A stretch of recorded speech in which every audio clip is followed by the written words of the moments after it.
भाजपच्या नेत्या स्मृती इराणी बोलतायत. काय म्हणतायत त्या या घटनेसंदर्भात आपण थोडंसं ऐकूया. मी पुन्हा एकदा तुमच्याकडे येते. कभी छुपता नहीं है और निश्चित रूप से योगी जी की जो कार्यशैली रही है वो कड़े से कड़े कदम कानून व्यवस्था को बना के रखने में और महिलाओं को सुरक्षित रखने में निश्चित रूप से लेंगे, ये मेरा विश्वास है। जी, लगातार विपक्ष आप पर भी निशाना निश्चित साध रहा है, आपको लेकर ट्वीट भी किया गया। अब हाथरस को लेकर अगला क्या होना चाहिए?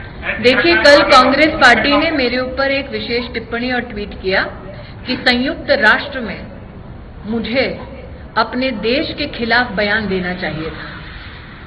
मेरा ये मानना है कि जब अपने देश का मैं प्रतिनिधित्व संयुक्त राष्ट्र में करती हूं तो उसमें एक मंत्री के नाते नहीं बल्कि एक भारतीय के नाते बोलती हूं।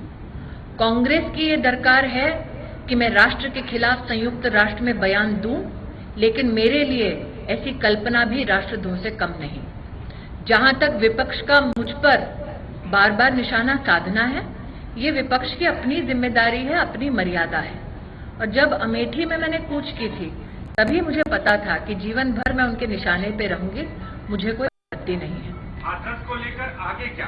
पिछली जो चीजें हैं वो तो हैं, अब ऐसी घटनाएं और ना हो, क्या और भी कड़े कानून की जरूरत है? कुछ मोदी सरकार ने बच्चियों के साथ गैंगरेप की सजा को सजाए मौत करार दिलवाया। आप सब इसके साक्षी हैं। मोदी सरकार ने पॉक्सो के रूल्स को लेकर भी चाइल्ड पोर्नोग्राफी के संदर्भ में विशेष कानूनी व्यवस्थाएं खड़ी की। मैं इतना मानती हूं कि सरकार की ओर से चाहे वो बजट का आवंटन हो, चाहे वो कानून व्यवस्था में संसद में कानून पारित करने की बात हो, मोदी सरकार इन सारे विषयों में एक कदम पीछे नहीं बल्कि 2 कदम आगे चल के काम करती है।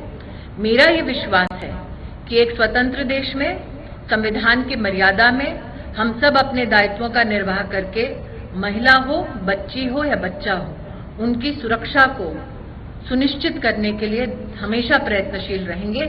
मैं आज भी कह रही हूं कि संवैधानिक पद पर रहकर मैंने न राजस्थान पर टिप्पणी की, न बंगाल में एक्टिव केसेस पे टिप्पणी की, न ही किसी और प्रदेश के उस पे टिप्पणी की, लेकिन मुख्यमंत्री योगी आदित्यनाथ जी से निश्चित रूप से चर्चा की है और आश्वासन पाया है कि पूर्णतः न्याय होगा। और आज जो एक महिला पत्रकार ने पूछा कि क्या मात्र महिलाएं इस बात से कहीं ना कहीं क्रोधित हैं, मैं इस मंच पे जितने पुरुष भाजपा के कार्यकर्ता बैठे हैं उनकी ओर से भी आपसे ये कह सकती हूँ कि चाहे वो भाजपा का पुरुष कार्यकर्ता हो या देश का सामान्य पुरुष, हम सबका ये संकल्प और अभिलाषा है कि देश की महिलाएं सम्मानित हों और सुरक्षित रहें। मैडम, क्या परिवार के साथ नागपुर टेस्ट होना चाहिए? आजमगढ़ की एक लड़की जो है बलात्कार के मामले में ट्रामा सेंटर आई थी, लेकिन यहाँ से किसी भी भाजपा के नेता या कार्यकर्ता ने मिलने की कोशिश नहीं की उस पीड़ित लड़की के परिवार से या पीड़ित लड़की से। आजमगढ़ का जो केस आप मुझे बतला रहे हैं, जैसे कि मैंने आपसे कहा, मेरी संवैधानिक मर्यादा ये है कि मैं प्रदेश में हस्तक्षेप नहीं कर सकती, लेकिन निश्चित रूप से मेरा ये मानना है, चाहे वो कोई राजनेता हो, चाहे वो कोई व्यक्ति विशेष हो, चाहे वो संगठन हो, महिला तक मदद के लिए पहुंचे, राजनीति के लिए ना पहुंचे। मैडम, एक सवाल ये है कि निर्भया कांड में पैसे के आवंटन की बात आपने की, 9,000 करोड़ रुपया लगभग सभी प्रदेशों में, लेकिन अभी तक उसका पैसा कहीं खर्च नहीं हुआ, कहीं उसका। प्रदेश की सरकारें, एक बार भारत सरकार जब पैसा सुनिश्चित कराती है तो किस प्रकार से खर्चा करती है वो प्रदेश की सरकार का अधिकार है। आप अगर ये मानते हैं कि मैं प्रदेश, चाहे वो किसी का भी प्रदेश हो, किसी भी राजनीतिक दल का प्रदेश हो, उनके अधिकारों का हनन करूंगी तो मुझे लगता है इससे संवैधानिक ठेस पहुंचती है व्यवस्थाओं को। हमारी सरकार की प्रतिबद्धता जो थी कि निर्भया फंड के माध्यम से सभी प्रदेशों तक ये आवंटन किया जाए, उसको हमने सुनिश्चित किया है और हम बार बार प्रदेश की सरकारों के साथ समन्वय से आग्रह करते रहते हैं कि वो आवंटित जितनी भी राशि है उसका पूरा उपयोग करें। जी, राज्य सरकार की आपने बात की योगी की एक टीम है, अभी उमा भारती जी ने सरकार के ऊपर सलाह दिया योगी जी को कि मैं आपकी बड़ी बहन हूँ, हाथरस वाली घटना पर आप उनसे बात करें। अभी आपने कहा ये क्या मतलब क्या सूचना देता है कि आपके भी सरकार में, पूर्व सरकार में मंत्री भी रही और पार्टी के वरिष्ठ नेता हैं, जब उन्हें ये शब्द कहना पड़ा कि मैं आपकी बड़ी बहन हूं। आप क्या करें? मैं इतना ही कहना चाहूंगी, भारतीय जनता पार्टी का चाहे वो महिला कार्यकर्ता हो या पुरुष कार्यकर्ता हो, हम सबकी अभिलाषा ये है कि महिला का सम्मान हो, न सिर्फ उत्तर प्रदेश में बल्कि देश के किसी भी कोने में। उसके संदर्भ में अगर मुख्यमंत्री श्री से कोई भी कार्यकर्ता कोई भी वार्तालाप करता है तो स्वतंत्र एक व्यवस्था में वार्तालाप के खिलाफ कोई टिप्पणी करना मुझे नहीं लगता मुझे शोभा देगा। लेकिन मंत्री जी मेरे सवाल जवाब नहीं मिला कि आप सवाल करेंगे तो जवाब देंगे भाई साहब। हाँ जी, हाथरस के लिए ने पीड़िता के परिवार वालों को समझाया किया तो आज है कल नहीं रहेगी, हम तो रहेंगे, तो डीएम के खिलाफ क्या कार्रवाई की? क्योंकि प्रशासनिक अधिकार योगी जी का है कार्रवाई करने का। मेरा पूर्ण विश्वास है कि एसआईटी की जब रिपोर्ट सबमिट होगी तो जितने अधिकारियों के खिलाफ सबूत पाए जाएंगे निश्चित रूप से योगी जी उनके खिलाफ कार्रवाई करेंगे। मैडम क्या लग रहा है कि योगी सरकार से चूक हो रही है या चूक हुई है?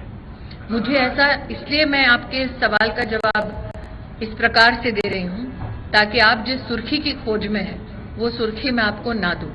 मैं दोबारा दोहरा रही हूं, मैं इसीलिए दोबारा दोहरा रही हूं कि जिस सुर्खी की तलाश में आप हैं उस सुर्खी को मैं ना दूं, इसीलिए अपने बार बार आपसे आग्रह में एक भाई साहब मैं इनका जवाब दे दूं फिर आप। मेरा आपसे आग्रह है कि मेरे वक्तव्य को मैं दोबारा दोहराती हूं ताकि आप दोबारा नोट कर लें। महिला आयोग ने पहले दिन से प्रदेश और जिला प्रशासन के साथ संपर्क करके पीड़िता को न्याय सुनिश्चित हो इसका पूरा काम किया है। दूसरा, मैंने स्वयं योगी जी से वार्ता करके उनसे आश्वासन पाया है कि पीड़िता के प्रति न्याय भी होगा और जो इस विषय में पीड़िता को न्याय से वंचित रखने का दुस्साहस कर रहे हैं उनके खिलाफ भी योगी जी कार्रवाई करेंगे। मैं उनके इस आश्वासन से आश्वस्त हूँ। जी भाई साहब, एक सेकंड भाई साहब। हाँ। केंद्र में और राज्य में उत्तर प्रदेश सरकार में आपका जो है कि पार्टी की सरकार है मैडम, उत्तर प्रदेश में पूरी तरह से कानून व्यवस्था चरमरा गई, इस संबंध में जानना चाहते हैं। आपने कहा कि योगी जी काफी सतर्क है, लेकिन उस पर केंद्र सरकार क्या निर्णय लेना ये है कि इस समय बलात्कार, हत्या, लूट पूरे प्रदेश में एकदम चरमराई गई कानून व्यवस्था। आज आप सबके सम्मुख आने से पहले सपा की कुछ बहनें आई थी, उन्होंने मेरे साथ बैठ के वार्ता की और शायद ही ये कभी हुआ होगा कि दो राजनीतिक दल की महिलाएं एक साथ बैठकर संकल्प लें कि महिलाओं के प्रति न्याय हो। मैं जिस लोकसभा क्षेत्र से आती हूं वहां पर भी एक विख्यात सपा के नेता के खिलाफ रेप का केस चल रहा है। मेरा इतना मानना है अपनी संवैधानिक पद पर रहकर कि जो हमारा जुडिशियल तंत्र है उस पे आप विश्वास बनाकर रखें, एविडेंस के आधार पर निश्चित रूप से कार्रवाई होगी, ये जुडिशरी भी सुनिश्चित करेगा। नार्को टेस्ट पीड़ित परिवार का किए जाने की बात हो रही है, लेकिन नार्को टेस्ट के लिए पीड़ित परिवार मना कर रहा है, वो नहीं कराना चाह रहा है। ये विषय मेरी परिधि में नहीं है, ना ही मैं पीड़ित परिवार की ओर से बोलने का उनसे आदेश पा चुके हैं।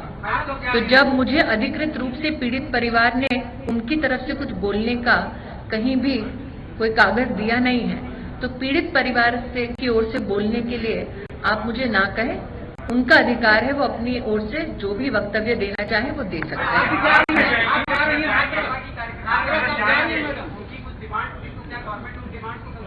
जी,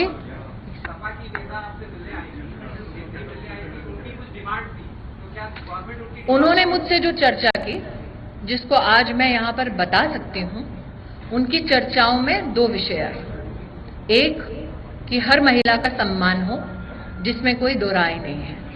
दूसरा, उनकी कोई सचिव थी, उन्होंने कहा कि ट्विटर पर और कई विख्यात रिपोर्टर्स पीड़िता का नाम ले रहे हैं बार बार, जो कानून का उल्लंघन है। उन्होंने मुझसे कहा कि आप आईएनबी मिनिस्ट्री से और जो डिपार्टमेंट है इंफॉर्मेशन टेक्नोलॉजी का, उनसे चर्चा करें ताकि पीड़िता का नाम प्रेस के माध्यम से बाहर ना आए। मैंने सपा की उस कार्यकर्ता को आश्वस्त किया कि मैं निश्चित रूप से आईएनबी के अधिकारी और मेटी के अधिकारियों से उनके इस विषय को लूंगी और स्वयं इस विषय पर कार्रवाई हो ऐसा सुनिश्चित करूंगी। मैडम, आप हाथरस जाएंगी क्या? आप खुद हाथरस जाएंगी? ये उत्सुकता है लोगों में। जी, मैं जानती हूँ। मेरा ये आपसे आग्रह है, आपके लिए पीड़िता हेडलाइन होगी, वो किसी की बेटी है, उस बेटी का सम्मान करें। टीआरपी की कहीं ना कहीं प्रतिद्वंदी रहते हैं आपके, लेकिन उस बेटी का सम्मान करें, मैं आज यही आग्रह कर सकती हूँ। स्मृति